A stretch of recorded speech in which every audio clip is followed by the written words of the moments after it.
चलिए सुनते हैं परिधान की कहानी। मंजू ने रसोई का स्लैब साफ कर नल बंद किया और गहरी सांस लेते हुए सोफे पर निढाल होकर बैठ गई। उसकी गहरी सांस बता रही थी कि उसकी पहली पारी के घरेलू काम खत्म हो चुके हैं और एक कप चाय पीते हुए तसल्ली से बैठने का समय आ गया है। उसने चाय बनाई और टीवी के आगे पसर गई। चैनल उलट पुलट कर देखे, कहीं कुछ ढंग का प्रोग्राम नहीं आ रहा था तो फ़ोन उठाया और लगी सहेली से बतियाने। यह मंजू का रोज का रूटीन था। सुबह 6 बजे से उठकर 11 बजे तक घर के सब काम निपटाती, लंच की तैयारी कर लेती और फिर आधा एक घंटा टीवी देखते हुए सुस्ताती। किसी न किसी सहेली को पकड़ फ़ोन पर गप्पे मारती और फिर नहाने जाती। नहाकर दूसरी पारी के काम निपटाने को मुस्तैद हो जाती। मंजू बेफिक्र बतिया रही थी। वह उसकी सासू माँ केतकी जी उसे दूर से ही घूर कर मुँह बना रही थी।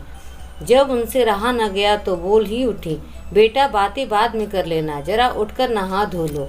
कुछ घड़ी पूजा पाठ। इस पर मंजू ने उन्हें ऐसे घूरा जैसे किसी अपरिचित को देखकर समझने की कोशिश कर रही हो कि आखिर यह है कौन साहिबा जो मुझसे ऐसे बात कर रही हैं। चली जाऊंगी मम्मी जी, आखिर इतनी जल्दी भी क्या है। सुबह से काम कर करके थोड़ा थक गई हूँ और बोर भी लग रहा था। इस तरह से गप्पा ब्रेक लेने से हमारा रूटीन बोरिंग काम करते हुए बना मेंटल ब्लॉक रिलीज हो जाता है। हम रिफ्रेंस हो जाते हैं। मैं तो कहती हूँ आप भी दिन में ऐसे 2-3 ब्रेक ले ही लिया करो, आपका भी मूड फ्रेश रहेगा। कहकर मंजू हंसने लगी। उसकी हंसी से केतकी जी की चिढ़ और बढ़ गई।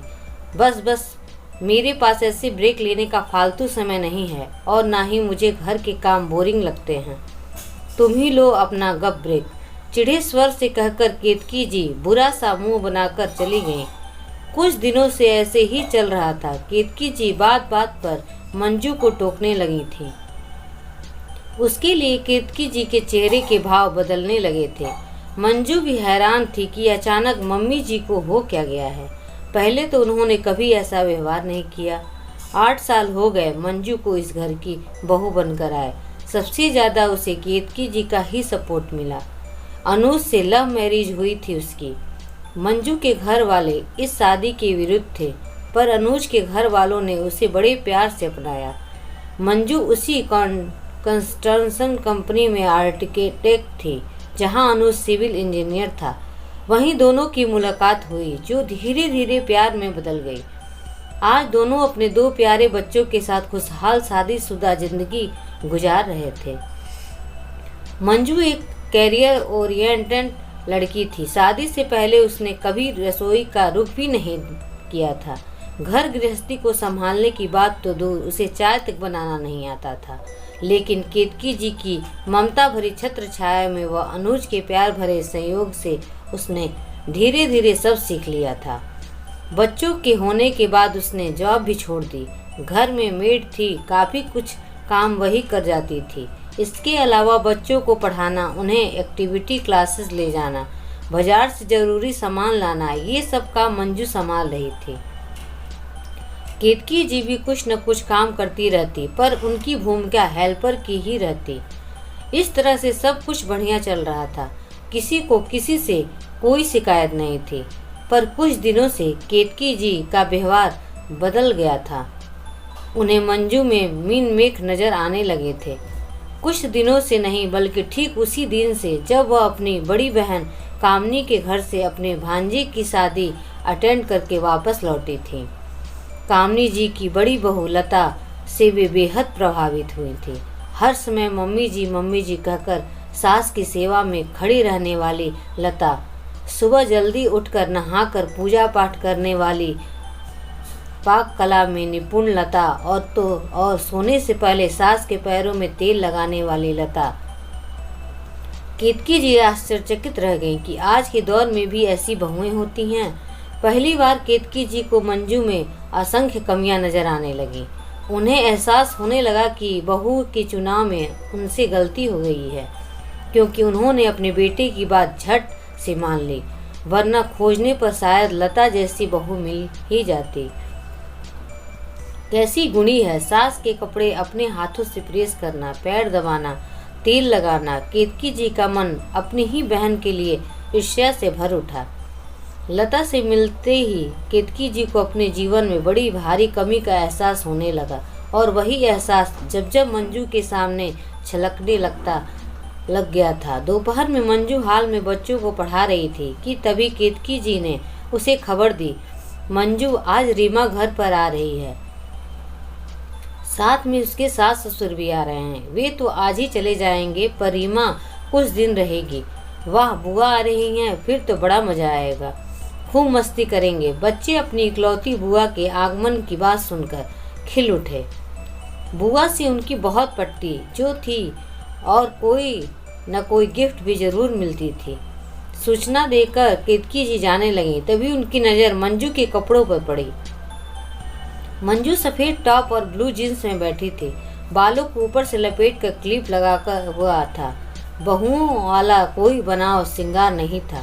केतकी जी आंखों के सामने साड़ी में लिपटी सजी धजी लता की मोहक छवि और तैर आई। मन एक बार फिर खिन्न हो गया। सुनो मंजू, रीमा के सास ससुर के सामने ऐसे मत रहना, जरा बन सवर के आना, हो सके तो साड़ी पहन लेना। मम्मी जी मुझसे ये साड़ी वाड़ी नहीं संभलती, अगर पहन भी ली तो फिर मुझसे कोई काम नहीं हो सकेगा। साड़ी संभालूंगी या उनकी मेजबानी करूंगी। ऐसा कीजिए, साड़ी आप पहन लेना और काम मैं संभालूंगी। कहकर मंजू अपने चित परिचित अंदाज में खिलखिलाकर हंस पड़ी। लेकिन केतकी जी को उसका यूं हंसना बिल्कुल अच्छा नहीं लगा।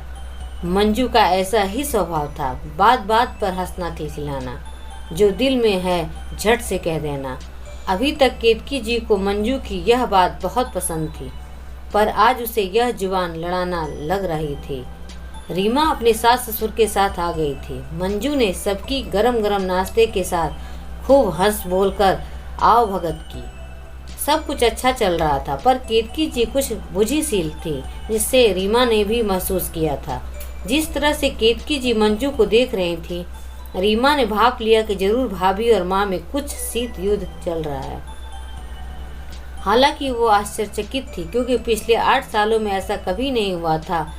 अपने समधिनों को विदा कर केतकी जी रीमा के साथ बतियाने बैठ गई।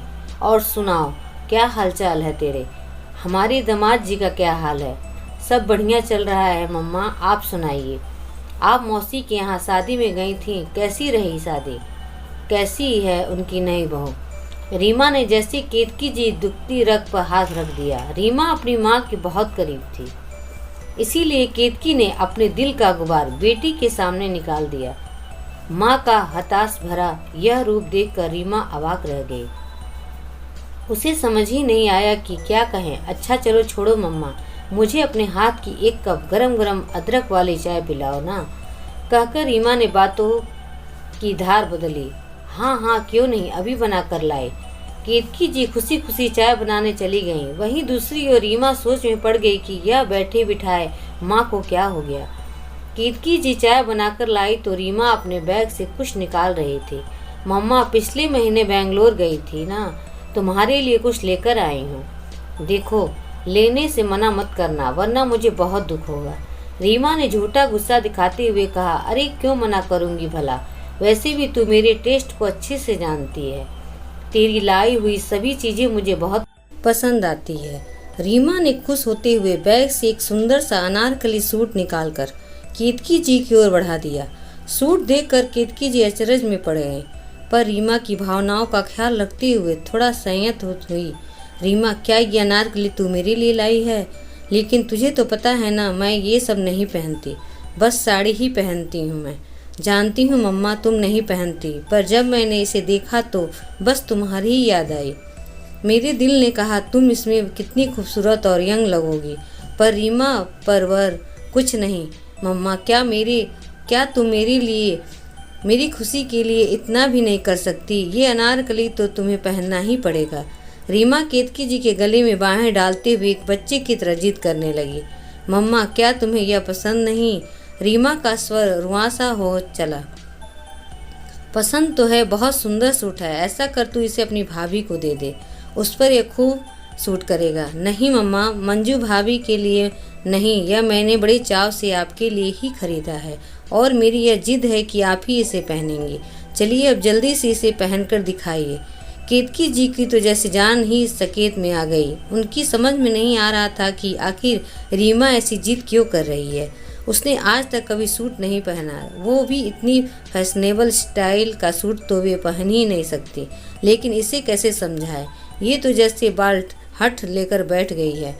केतकी जी ने उस सूट की कमर देखी, लेकिन बेटा ये तो बहुत टाइट फिटिंग का है, मैं तो इसमें फिट ही नहीं हो पाऊंगी। ओह अच्छा, रीमा ने सूट को उलट पुलट कर देखा। सूट केतकी जी के हिसाब से वाकई टाइट फिटिंग का था। वह वापस से मनुहार करने लगी, मेरी प्यारी मम्मा, यह सूट थोड़ा ही तो टाइट है। आप ऐसा कीजिए, कल से थोड़ा डाइटिंग वॉक वगैरह शुरू कर दीजिए, फिर देखिए महीने भर में कैसे यह आपको पूरा फिट आ जाएगा। इस बार केतकी जी बुरी तरह से झल्ला गई। ये क्या मजाक है रीमा, मुझे नहीं पहनना कोई अनारकली वनारकली। केतकी जी को आखिरकार गुस्सा आ गया। मम्मा, क्या आप मुझसे प्यार नहीं करती? क्या आप मेरे लिए इतना भी नहीं कर सकती? रीमा ने बच्चों की तरह मुंह फुला लिया। मैं तुम्हें प्यार करती हूँ बेटा, बहुत प्यार, पर तुम्हारी ये मांग बिल्कुल बचकानी है कि तुम्हारे लिए मैं जबरन इस सूट में फिट होकर इसे पहन लूँगी, जबकि मैं ऐसे कपड़े पहनने की न तो आदी हूँ न ही कंफर्टेबल हूँ। तो मम्मा, फिर आप मंजू भाभी के लिए मौसी के यहाँ की लता स्टाइल सूट क्यों बना ले आई हैं और चाहती हैं कि वे उसमें फिट हो जाएं, जबकि वो सूट उनकी प्रवृत्ति व स्वभाव से बिल्कुल मेल नहीं खाता। रीमा ने केतकी जी की तरह ठहरी हुई नज़रों से देखते हुए कहा, ये क्या कह रही हो, मैं तो कोई सूट नहीं लाई हूँ। उसके लिए केतकी जी को रीमा की कही बात कुछ समझ नहीं आई। लाई हो मम्मा, लता जैसी बहू बनने की अपेक्षा का सूट लाई हो और भाभी को जबरन उसमें फिट करने की कोशिश कर रही हो। वो नहीं हो रही हैं तो आपको उससे शिकायत होने लगी है, वरना अब से पहले तो आपको उनमें कोई भी शिकायत नहीं हुई। उल्टा आप उनकी तारीफ ही किया करती थी कि कैसे उन्होंने अपनी पारिवारिक जिम्मेदारी के आगे कैरियर को महत्व नहीं दिया, कैसे धीरे धीरे आपसे घर की जिम्मेदारियों को अपने कंधों पर ले लिया। अब वह सब भूलकर आपको ये सब नज़र आने लगा कि वे लता जैसी सुबह नहीं उठती, पूजा पाठ नहीं करती, आपके पैर नहीं दबाती, बहुओं की तरह पहन ओढ़ कर नहीं रहती, और मान लिया जाए कि वो ये सब करने भी लग जाए तो आपका क्या भरोसा, फिर किसी और की बहू को देख लेंगी और उनके लिए फिर से अपेक्षाओं का नया परिधान तैयार कर देंगी और चाहेंगी कि वे उसमें भी फिट हो जाएं। ऐसी अपेक्षा का तो कोई अंत नहीं है मम्मा। केतकी जी चुपचाप रीमा की बात सुन रही थी। एक बात और मम्मा, भाभी हंसमुख हैं, अभी तक आपकी बातों को सहजता से ले रही हैं, यह तो मैंने आज खुद देख लिया। लेकिन अगर आप यही रवैया रहा तो एक दिन वह दूर नहीं जब वो आपको पलटकर कठोरता से जवाब भी देने लगेंगी, ठीक ऐसे ही जैसे अभी आपने मुझे दिया था, और फिर इस घर की शांति भंग होते देर नहीं लगेगी। रीमा की बातों ने केतकी जी को झकझोर के रख दिया। वाकई ने मंजू के लिए बहन के घर से कैसा काल्पनिक परिधान तैयार कर ले आई थी, जो पूरे परिवार के लिए कितना बड़ा अभिश्राप बन सकता था। अपनी गलती समझकर उसकी आंखों से आंसू छलक आए और उन आंसुओं ने भ्रमित अपेक्षाओं का परिधान तार तार कर दिया। बहुत दिनों के बाद केतकी जी को पहले की तरह ही सब कुछ सहज लग रहा था। अच्छा ठीक है, फिर से नहीं तैयार करूंगी कोई सूट, पर ये तो बता अब इस अनारकली का क्या होगा। केतकी जी ने माहौल को हल्का करने की कोशिश की। इसका क्या होना है, इसे तो वही पहनेगा जिसके लिए यह बना है। किसके लिए? केतकी जी ने रीमा को शक की नज़रों से देखा। मेरे लिए और किसके लिए, कहकर रीमा की खिलखिलाकर हंस पड़ी। उसकी हंसी में केतकी जी का हास्य स्वर भी शामिल हो गया। अगर कहानी पसंद आई हो तो प्लीज़ लाइक एंड सब्सक्राइब जरूर करें। धन्यवाद।